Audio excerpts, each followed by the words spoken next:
ডিসেম্বরের থেকে জুনের মধ্যে যত তাড়াতাড়ি সম্ভব। এখন ওনারা একটু জানতে চেয়েছে যে সংস্কার যদি হয়ে যায় এত দেরি করার মানে কি আছে।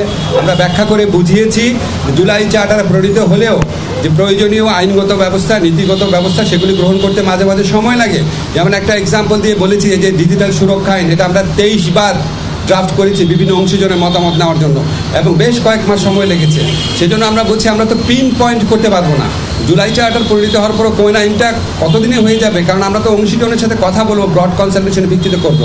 আরেকটা বিষয় আমরা বলেছি যে আমাদের তো একটা জনগণের তো একটা আকাঙ্ক্ষা আছে যেন আমরা বিচার করে যাই। আজকে বাংলাদেশে এত হাজারের বেশি তরুণ জীবন দিয়েছে, আর প্রায় 50-60 হাজার মানুষ আপনার শারীরিকভাবে পার্মানেন্টলি ক্ষতিগ্রস্ত হয়েছে, চোখ হারিয়েছে। তাদের যে বিচারের যে দাবি, এটা তো এই গণ অভ্যুত্থানের অন্যতম প্রধান আকাঙ্ক্ষা আছে।